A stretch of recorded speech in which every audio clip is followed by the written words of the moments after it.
The elves and the cobbler. Once upon a time there lived a cobbler.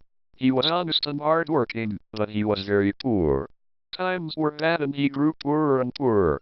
At last he had only enough leather to make one pair of shoes. This he cut out one night. "Now," he said, "I am all ready to begin work in the morning. I will get up early and make these shoes." Then he said his prayers and went to bed and slept in peace. In the morning he got up early to begin his work. How surprised he was to find the shoes lying finished on the table. He looked carefully at them, but there was not a bad stitch in the work. Who had done it? He could not even guess. Soon a man came in to buy some shoes.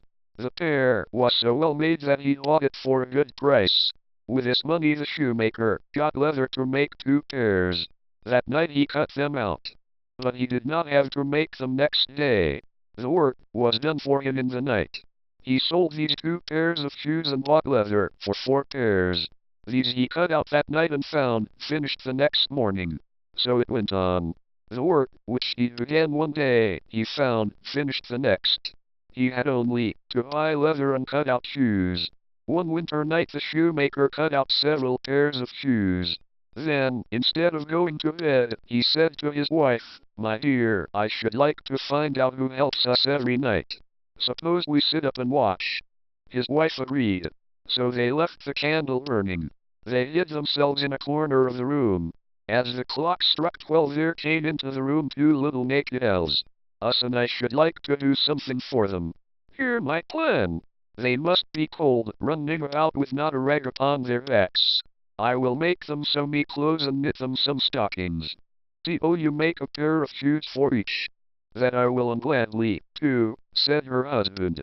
So they set to work and he made the clothes and shoes. That night they did not put any work on the table. Instead, they laid there the gifts. Then they hid to see what the little men would do.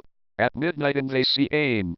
They jumped up on the table, expecting to find leather cut out for them to make into shoes. There was nothing but the beautiful little clothes. The elves looked at them in wonder.